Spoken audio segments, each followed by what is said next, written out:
Everyone, this is me Krishna and welcome back to my YouTube channel. तो आज हम बात करेंगे कि जो ओपन रिसोर्सेज है एजुकेशन में और जो ऑनलाइन रिसोर्स है उसके बारे में हम बात करेंगे। तो let's start. Open education resources यानी OER, open educational resources are freely accessible and openly license text media or other digital assets that are useful for teaching, learning and assessing as well as for research purposes। यानी कि इसका हम use कर सकते हैं various ways में, जैसे education में, रिसर्च में, ये सारी चीज़ों में हम इसका यूज़ कर सकते हैं। एंड अब हम देखते हैं कि इसके कैरेक्टरिस्टिक क्या है।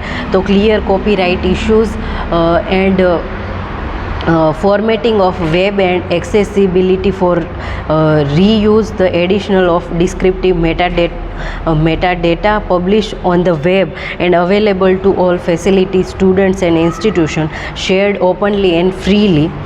फिर इसमें क्रिएटिव कॉमन्स आएगा, जिसमें हम नॉन प्रॉफिट ऑर्गेनाइजेशन रहेगा और इसमें enable sharing use the creativity and knowledge through the free legal tools. यानी जैसे अभी यूट्यूब पे मैं पढ़ा रही हूँ और दूसरे जो क्रिएटर्स है वो फ्री में पढ़ाते हैं और ऐसा कोई चार्ज नहीं लेता, खाली यूट्यूब जो है वो उनको पे करती है। वैसा तो एक टाइप का ये एक फ्री एजुकेशन हो गया, खाली जो यूट्यूब है वो ही उसको पे कर रही है, बट वो फ्री में एजुकेशन दे रहे और उसके सामने जो क्लासेस और ऑनलाइन है, ऑफलाइन है, वो लोग पैसे चार्ज करते हैं क्लासेस के। तो वैसे ही ये एक नॉन प्रॉफिट ऑर्गेनाइजेशन है जिस पे हमें सारी चीज़ें ऑनलाइन मिल जाती है और फ्री में। तो इसमें क्या रहेगा कि जो CC facility innovation in education है, उसमें CC enables translation of educational resources into different languages. CC enables educational resource to involve and be improve and इसको हम इजीली यूज़ कर सकते हैं। और जो मैसिव ऑनलाइन ओपन कोर्सेज है जिसको हम MOOC बोलते हैं, जैसे स्वयं प्लेटफॉर्म है कि स्वयं पे आप अपना रजिस्टर करवा सकते हो, जो जैसा भी कोर्स है आप ले सकते हो और ऑनलाइन ही स्टडी रहेगा। और ये 2-3 महीने का और 6 महीनों का ऐसा कोर्स होता है और ये UGC कंडक्ट करवाती है और ये ऑनलाइन हमारे इंडिया का इनिशिएटिव है। और इसमें ऐसा होता है कि जो हमें लेसन्स और वो लोग हमें प्रोवाइड करते हैं वो फ्री का एजुकेशन होता है और खाली हमें जो सर्टिफिकेट होता है उसका बहुत मिनिमल चार्ज होता है, यानी 500 रुपये, 500, 1000 ऐसा करके। और वो हमें एक एजुकेशन और सर्टिफिकेट कोर्स प्रोवाइड करते हैं, जैसे MOOC है वो। तो MOOC is the online course aimed at unlimited practice and open access via the web. In addition to traditional course material such as film, lecture, readings and problem set, many MOOCs provide an interactive user forum to support community interaction। तो ये सारी चीज़ें आएंगी। और application of MOOC देखते हैं कि it gives an open access to ask queries to professors. And इसमें ऐसा होता है कि हमारे प्रोफेसर्स हैं बट वो हमें खाली ऑनलाइन ही आंसर देंगे और ऑनलाइन ही हमारी बातचीत होगी और फेस टू फेस हमारा कोई कन्वर्सेशन नहीं रहेगा। But you can ask any question and you can solve your queries but by online or internet, through internet, okay? And it provides an opportunity for online interaction among students. Student can share work, critique and receive others feedback। तो ये सारी चीज़ें आएंगी। और अब हम देखते हैं कि जो क्वालिटी ऑफ ई-लर्निंग है तो वो क्या है कि जो ई-लर्निंग है उससे हमारी जो एजुकेशन है उसको तो हम एनहांस कर सकते हैं। और ये टीचर, स्टूडेंट और जो एडमिनिस्ट्रेशन है उन लोगों के लिए ये बहुत हेल्पफुल होता है।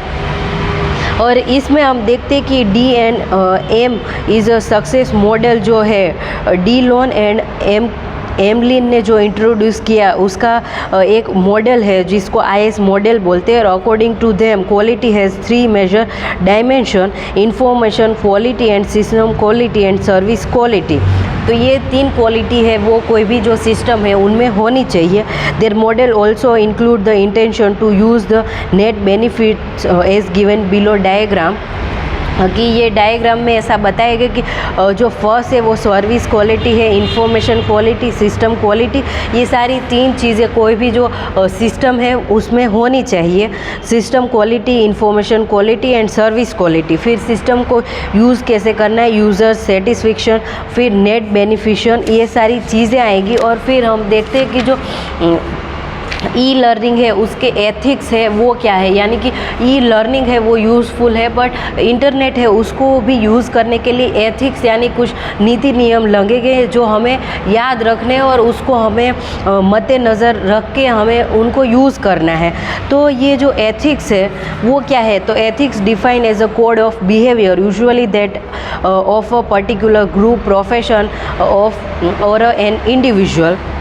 तो e learner and e teacher.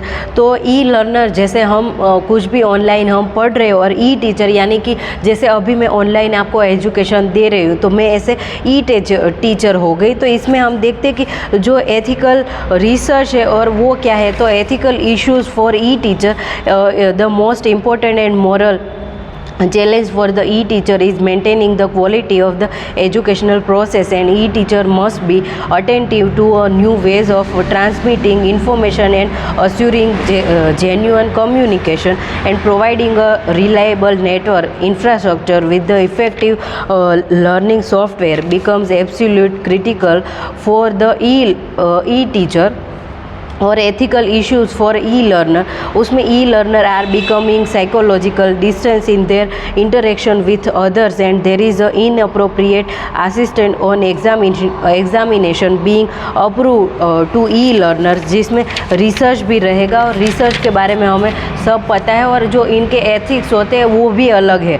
तो हमें ई लर्निंग जब यूज़ करते हैं तो ये सारे एथिक्स है, इसको हमें ध्यान रखना होता है। तो आज के वीडियो में हमने देखा कि जो ओपन रिसोर्सेज है वो क्या है, फिर ई लर्निंग के बारे में, और जो ये ई लर्निंग के एथिक्स है उनके बारे में हमने देखा। और नेक्स्ट वीडियो में हम देखेंगे कि जो uses of ICT in evaluation है और एडमिनिस्ट्रेशन एंड रिसर्च है वो क्या है, उसके बारे में हम नेक्स्ट वीडियो में बात करेंगे। तो I will end this video. Bye everyone, thank you so much and happy learning everyone.